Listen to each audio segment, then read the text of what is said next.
क्या आपको पता है कि विटामिन ई आपको हार्ट, स्किन और ब्रेन की कई बड़ी बड़ी बीमारियों से बचा सकता है। जी हाँ, विटामिन ई सिर्फ एक सप्लीमेंट या सिर्फ एक फैंसी वर्ड नहीं है। ये एक ऐसा ज़रूरी विटामिन है जिसकी कमी से न सिर्फ कई जानलेवा बीमारियों का रिस्क बढ़ जाता है, बल्कि बुढ़ापा भी जल्दी आने लगता है। आप अपनी उम्र से ज़्यादा दिखाई देने लगते हैं। तो आज के इस वीडियो में हम ये जानेंगे कि विटामिन ई हमारे लिए लेना क्यों इतना ज़रूरी है, कौन से नेचुरल सोर्सेज से आप इसको ले सकते हैं, और क्या इसके कैप्सूल्स या दूसरे जो सप्लीमेंट्स आते हैं उनको लेना सेफ होता है या आपको इन्हें अवॉइड करना चाहिए। तो अगर आप विटामिन ई के बारे में जानना चाहते हैं तो इस वीडियो को पूरा और ध्यान से ज़रूर देखिएगा, क्योंकि इससे जुड़ी सारी बातों के जवाब आपको आज इस वीडियो में मिल जाएंगे। तो पहला सवाल आता है कि विटामिन ई हमारे लिए इतना इम्पॉर्टेंट क्यों होता है। तो देखिए, विटामिन ई एक बहुत ही पावरफुल एंटीऑक्सीडेंट है। यह आपकी बॉडी को उन फ्री रेडिकल से बचाता है जो कि हर दिन आपकी बॉडी को अंदर ही अंदर नुकसान पहुंचाने की कोशिश करते रहते हैं। इमेजिन कीजिए, एक ऐसी शील्ड है जो कि आपकी बॉडी को चारों तरफ से प्रोटेक्ट करती है। विटामिन ई इस इनविजिबल शील्ड की ही तरह काम करता है और आपकी बॉडी को अंदर से प्रोटेक्ट करता है, कई सारी बीमारियों से बचाता है। दूसरा, विटामिन ई आपकी स्किन और बालों के लिए भी one of the best vitamin है। ये स्किन के ग्लो को बढ़ाता है, एजिंग प्रोसेस को स्लो करता है और स्किन ड्राइनेस को कम करके आपके स्किन को सॉफ्ट और सपल बनाता है, और इवन हेयर लॉस यानी बाल झड़ने की प्रॉब्लम को भी रोक सकता है।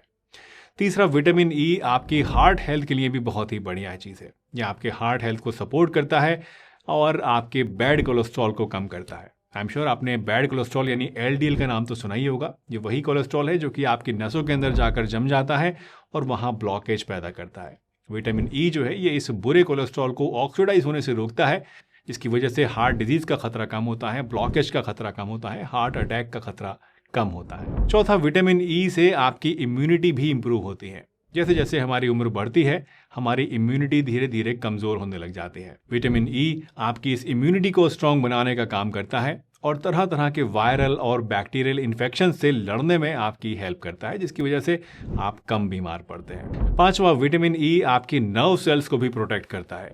आपकी जो नसें हैं बॉडी में, इसको ये ताकत देता है। रिसर्च कहती है कि विटामिन ई सप्लीमेंटेशन से डायबिटीज के मरीजों के अंदर होने वाली जो नर्व डैमेज होता है उसको रिवर्स किया जा सकता है और ओवरऑल नर्व फंक्शन को भी इंप्रूव किया जा सकता है। इतना ही नहीं, विटामिन ई हमारे दिमाग को मजबूत बनाता है और हमारी याददाश्त को, हमारी मेमोरी को भी बढ़ाने का काम करता है। खासतौर से बढ़ती हुई उम्र में जब याददाश्त कमज़ोर होने लगती है, दिमाग कमज़ोर होने लगता है, तो ऐसे में विटामिन ई का सप्लीमेंट लेना या फूड सोर्सेज के जरिए इसको लेना बहुत ही ज़्यादा बेनिफिशियल होता है।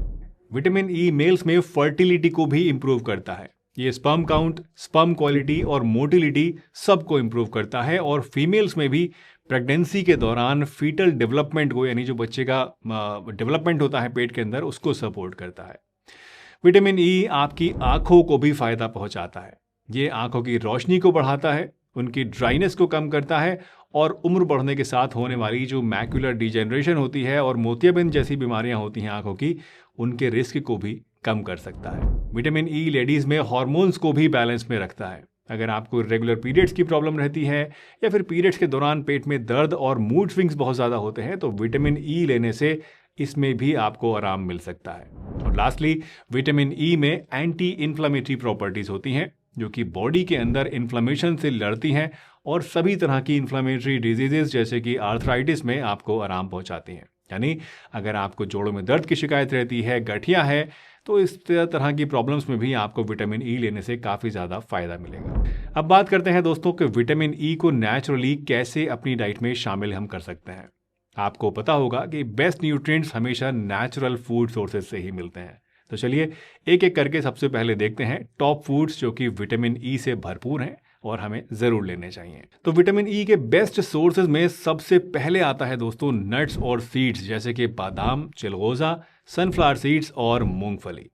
इनके अलावा कुछ कुकिंग ऑयल्स में भी विटामिन ई होता है, जैसे कि सनफ्लावर ऑयल, ऑलिव ऑयल और मस्टर्ड ऑयल और ग्राउंडनट ऑयल यानी मूंगफली का तेल। बट जैसा कि आप जानते हैं कि ऑयल्स को आपको ज़्यादा क्वांटिटी में यूज़ नहीं करना चाहिए और तेज़ आंच पर खाना पकाने से ऑयल में मौजूद जो विटामिन ई होता है वो नष्ट हो जाता है। तो इसीलिए मैं ऑयल्स के ज़रिए विटामिन ई लेने का फेवर में यूजुअली नहीं रहता हूँ। पर हाँ, अगर आप extra virgin olive oil as a dressing use करते हैं सैलेड वगैरह के ऊपर, तो उसके ज़रिए आप इसको ले सकते हैं।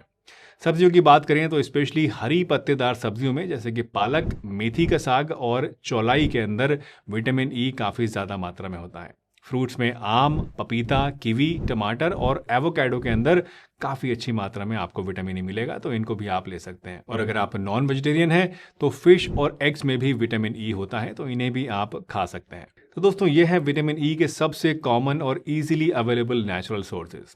अब आइए अगली बात करते हैं कि क्या आपको विटामिन ई के सप्लीमेंट्स लेने की ज़रूरत है, और अगर है तो इन्हें आपको किस तरह से लेना चाहिए और किन बातों का ध्यान रखना चाहिए। चलिए आइए इस बारे में अब डिस्कस करते हैं।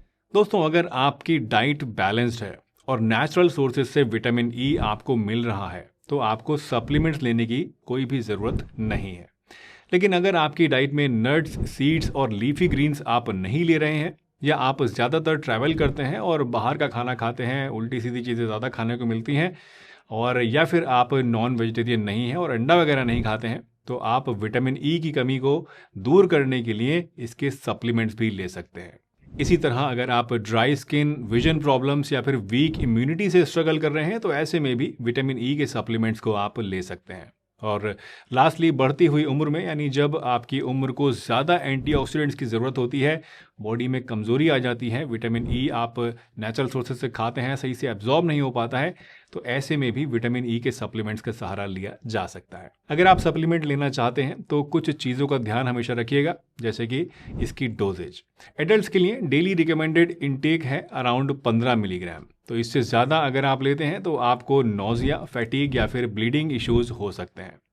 दूसरे, हमेशा एक हेल्थ केयर प्रोफेशनल या अपने डॉक्टर से बात करके ही आप विटामिन ई का सप्लीमेंट लेना शुरू करें, स्पेशली अगर आप प्रेग्नेंट हैं या फिर ऑलरेडी अगर आपकी कोई दवा चल रही है, तो ऐसे में आपको डॉक्टर से पहले कंसल्ट ज़रूर करना है। नेचुरल विटामिन ई सप्लीमेंट्स जिनके ऊपर डी अल्फा टोकोफेरोल लिखा हो, ये ज़्यादा इफेक्टिव होते हैं कंपेयर टू सिंथेटिक वंस जिन पे डी एल अल्फा टोकोफेरोल लिखा हुआ होता है। तो कोशिश करें कि नेचुरल वाला सप्लीमेंट आप लें, सिंथेटिक वाला ना लें।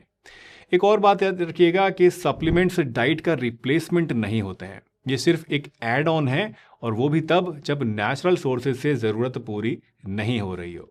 और एक इम्पॉर्टेंट प्रिकॉशन ज़रूर रखिएगा अगर इसके सप्लीमेंट आप लेते हैं, कि अगर आप ब्लड थिनिंग मेडिकेशंस ले रहे हैं, खून पतला करने की दवाइयाँ ले रहे हैं, तो हाई डोज विटामिन ई लेना आपके लिए ख़तरनाक हो सकता है। तो अब दोस्तों, आपको क्लैरिटी हो गई होगी कि विटामिन ई के सप्लीमेंट्स आपको लेने हैं या नहीं लेने हैं, या अगर लेने हैं तो किस तरह से लेने हैं। अब आप मुझे बताइए कि क्या आप सप्लीमेंट्स लेना चाहते हैं या फिर नेचुरल सोर्सेज प्रीफर करते हैं। कमेंट्स में अपने एक्सपीरियंसेस या अपनी चॉइस आप मुझे ज़रूर बताइए। अगर आपको वीडियो पसंद आई हो तो इसको लाइक करके जाइएगा, शेयर करिएगा अपने सभी फैमिली एंड फ्रेंड्स के साथ, ताकि वो लोग भी विटामिन ई की इंपॉर्टेंस को समझ पाएँ। हंसते रहिए, मुस्कुराते रहिए, रोज़ कुछ ना कुछ नया सीखते रहिए, ताकि आप रह सकें हेल्दी हमेशा।